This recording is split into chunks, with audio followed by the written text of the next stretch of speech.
तो अब बिल्कुल जा ही नहीं सकते हैं कार वाले के। कार तो छोड़ो, पैदल भी नहीं जा सकते। मैं जितना देख रहा हूँ यहाँ पे मोस्टली कपल्स ही आए हैं, मेरे जैसे तो अकेले लोग अभी तो नहीं आए हैं। मन कर रहा है यहीं पे बैठे रहो, यहीं पे अपनी एक छोटी सी झोपड़ी बना लो और यहीं भी पूरी ज़िंदगी बिताओ। तो यहाँ पे किंग फिशर्स आपको मिल जाएंगे, वुड पैकर्स मिल जाएंगे, और यहाँ तक कि ये भी कहा जाता है कि गोल्डन ओरियोल करके एक बर्ड स्पीशीज़ है, वो भी यहाँ पे कभी कभी आपको दिख सकती है।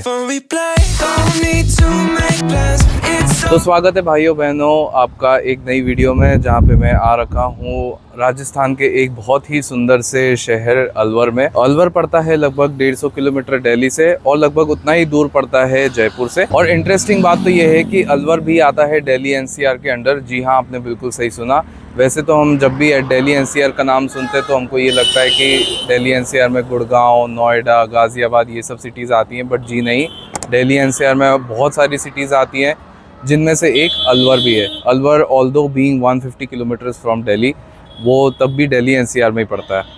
तो ये तो मैंने बात कर ली अभी लोकेशन की। तो दिल्ली और जयपुर दोनों ही जगहों से अलवर के लिए रेगुलर बसेस चलती हैं, और यदि आप ट्रेन से आना चाहें तो रेलवे काफ़ी सारी ट्रेन्स भी प्रोवाइड करता है आपको यहाँ पे आने के लिए। बाकी बची बात फ़्लाइट की, तो फ़्लाइट तो मुझे लगता है आपको या तो आप जयपुर उतरिए या फिर दिल्ली उतरिए। ये तो बात होगी कि हम कैसे पहुँच सकते हैं अलवर तक। बाकी अलवर देखा जाए तो काफ़ी हिस्टोरिकली सिग्निफिकेंट जगह है, और आप यहाँ पे अलग अलग लैंडमार्क्स में जाएंगे तो आपको उसी हिस्ट्री का काफ़ी अच्छा नमूना दिखेगा। तो उन्हीं जगहों में से एक में मैं जा रहा हूँ। एक जगह है जिसका नाम है बाला किला, जिसको अजमेर फोर्ट के नाम से भी जानते हैं। तो बाला किला पड़ता है सारिस्का टाइगर रिजर्व में, और ये टाइगर रिजर्व एक तरह से एक ये नेशनल पार्क के जैसा बना रखा है। और देखते हैं कि कैसा क्या है। मैं आपको पूरी एंट्री फीस वगैरह सब कुछ बताऊंगा, उसमें सारी इन्फॉर्मेशन दूंगा। और उसमें 2-3 जगह और हैं जो आसपास आप घूम सकते हैं, तो वो भी मैं आपको इसी वीडियो के थ्रू दिखाऊंगा।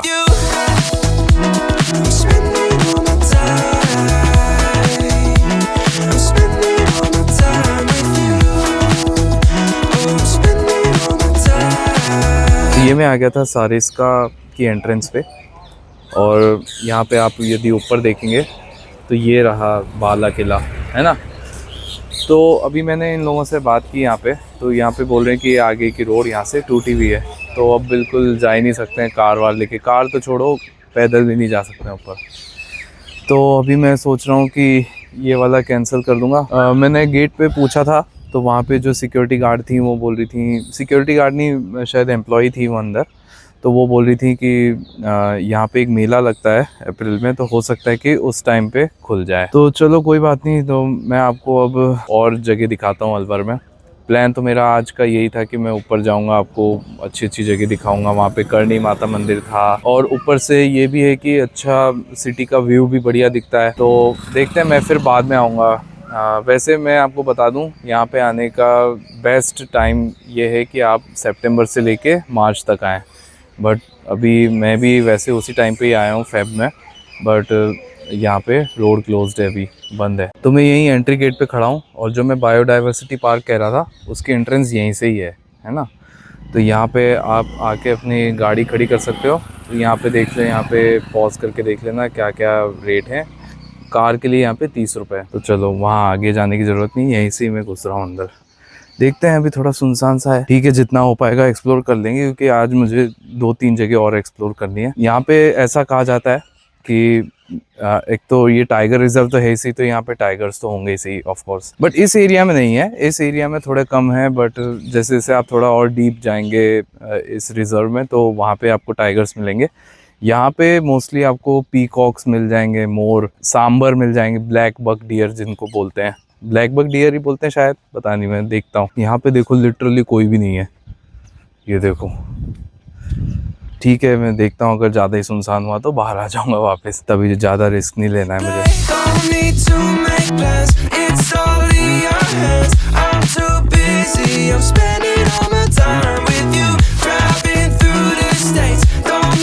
चलो अब अंदर चलते हैं। वैसे मैं कह रहा था ना कि यहाँ पे भीड़ नहीं है, भीड़ नहीं है वैसे यहाँ पे, बट हाँ लोग दिखेंगे थोड़े बहुत आपको। फिर मैंने पढ़ा था कि यहाँ पे सांबर भी मिलते हैं, बट उस बोर्ड पे मैंने आपको जो दिखाया उसमें तो कहीं पे भी था नहीं, उसकी कहीं फ़ोटो वोटो नहीं थी, तो पता नहीं है कि नहीं है यहाँ पे। बारहसिंगा ज़रूर है, तो हो सकता है लोग थोड़े कंफ्यूज हो गए होंगे उसमें और बारहसिंगा के बीच में। वाह यार, यहाँ पे अच्छा ठंडा लग रहा है यार, एकदम बढ़िया। वैसे मैं बता दूं आपको, ये बायोडाइवर्सिटी जो पार्क है, यहाँ पे एंट्री फ्री ऑफ कॉस्ट है। जो लगा मेरा वो सिर्फ वो एंट्री गेट पे जो मेरी गाड़ी खड़ी है वहाँ पे पार्किंग की फ़ी लगी थी 30 रुपये। योगा जैसा बना रखा है, योगा स्पॉट है ये, योगा जोन। यहाँ पे आप आके योगा वगैरह कर सकते हो। एक यहाँ पे सेल्फी जोन है, चलो यहाँ जाके देखते हैं कैसा क्या है। यहाँ पे ये देखो, एक ओपन जिम सा भी बना रखा है वो योगा वाले स्पॉट पे, है ना। यहाँ के लोग मुझे लगता है मॉर्निंग में आके या फिर इवनिंग में आके योगा वगैरह करते होंगे। यहाँ पे कुछ लिखा हुआ भी है, मुझे पढ़ने में तो नहीं आ रहा है कि क्या लिखा हुआ है, तो कुछ अच्छा बड़ा बड़ा सा लिखा है। शायद वहाँ आप ऊपर जाएंगे ना तो वहाँ से हो सकता है आपको दिखे, थोड़ा सा आप कैमरा जूम करके देखेंगे तो हो सकता है आपको दिख जाए कि ये क्या लिखा हुआ है। अच्छा, तो ये बायोडाइवर्सिटी पार्क नंबर 1 ये अभी रिसेंटली इनॉग्रेट हुआ था अक्टूबर 2025 में, यानी मान लो 5 महीने हो गए होंगे शायद। यहाँ पे बिल्कुल अच्छे से इन्होंने प्रॉपर तरीके से एक ऐसे वॉकिंग ट्रेल सा बनाया हुआ है।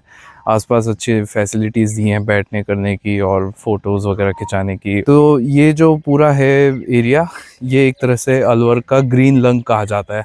ग्रीन लंग क्यों? क्योंकि यहाँ पे ये पूरा यहाँ पे अच्छा फॉरेस्ट है ना। तो एक तरह से जो सिटी को साफ हवा मिलती है सांस लेने के लिए, वो इसी के थ्रू मिलती है। So you can let your head down. I'll hide all of your worries away. और जिस एरिया में मैं अभी आया हुआ हूँ, इसे एक तरह से साइलेंस जोन डेजिग्नेट किया गया है। तो यहाँ पे आप आके देखेंगे तो कोई हॉर्न वॉर्न नहीं बजाएगा, कुछ नहीं करेगा। वो इसलिए क्योंकि यहाँ पे बायोडाइवर्सिटी को प्रिजर्व करा जा सके, इसलिए।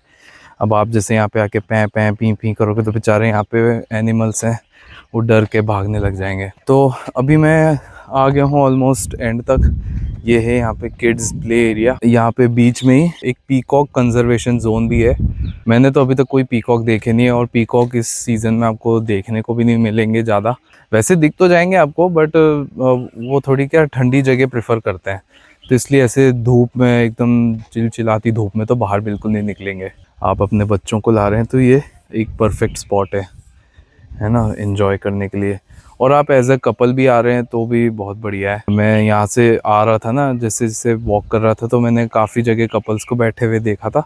अच्छा, वो चिल मार रहे थे, अपना क्वालिटी टाइम स्पेंड कर रहे थे। तो ये पीकॉक कंजर्वेशन जोन मैंने जैसे आपको बताया, वो ये इसी तरफ है। यहाँ पे मैंने अभी कुछ मोर की भी आवाज़ सुनी, पीकॉक्स की आवाज़ सुनी, और कुछ मुझे लग रहा है कि कुछ मैंने आवाज़ ऐसी भी सुनी है जो बारहसिंगा की हो सकती है। तो इसी तरफ ही कहीं हैं, उनको देख नहीं सकते हो आप डायरेक्टली। पूरे ही पार्क में मैं जैसे जैसे घूम रहा हूँ ना, अलग अलग पक्षियों की आवाज़ आए जा रही है। इतना अच्छा लग रहा है यार, बिल्कुल एकदम पीसफुल लग रहा है, एकदम सूदिंग। ऐसा लग रहा है कि बस मन कर रहा है यहीं पे बैठे रहो, यहीं पे अपनी एक छोटी सी झोपड़ी बना लो और यहीं भी पूरी ज़िंदगी बिताओ।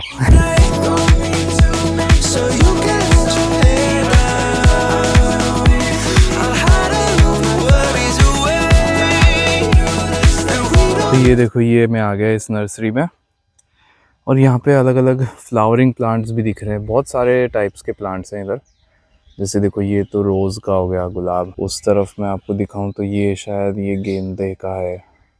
ये भी एक अच्छा से इन्होंने प्रिजर्व करके रखा हुआ है। होपफुली यहाँ से जैसे ये थोड़े प्लांट्स बड़े हो जाएंगे तो इन्हें आसपास गार्डन में कहीं ना कहीं इनको इंस्टॉल कर दिया जाएगा, प्लांट कर दिया जाएगा, सॉरी इंस्टॉल नहीं।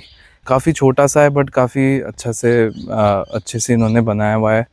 प्रॉपर तरीके से सब कुछ मेंटेन है यहाँ पे, और कहीं भी आप देखोगे बिल्कुल भी कचरा नहीं है। थोड़ा बहुत है, अब देखो जैसे यहाँ व्यू पॉइंट पे मैं आपको जहाँ लेके गया था वहाँ पे भी कचरा है। देखो जैसे यहाँ पे जगह जगह डस्टबिन भी बना रखे हैं। और ये एक तरह से हमारी मॉरल रिस्पॉन्सिबिलिटी भी है कि हम कहीं भी जाएँ तो वहाँ गंदगी ना मचाएं। कहीं भी जाओ, ज़रूरी नहीं कि आप सिर्फ यहाँ आए हो तो यहीं आपको साफ़ सफाई रखनी। कहीं भी आप अपने मोहल्ले में भी साफ़ सफाई रखो।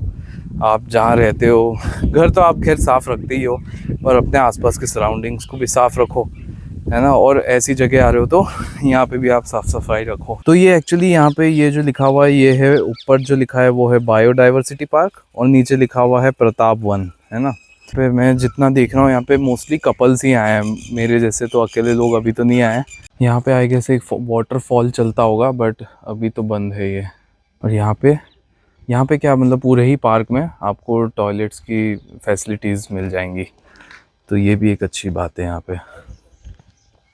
ये यहाँ पे इसका दूसरा एंट्रेंस है, जो कि आपको पैदल चल के आना पड़ेगा। आई गेस यहाँ पे कार भी लेके आ सकते हैं। यहाँ देखो, यहाँ कार भी खड़ी हुई है। ये शायद कोई दूसरा रास्ता होगा, पर मुझे जाना है इस तरफ। यहाँ खड़ी है मेरी गाड़ी।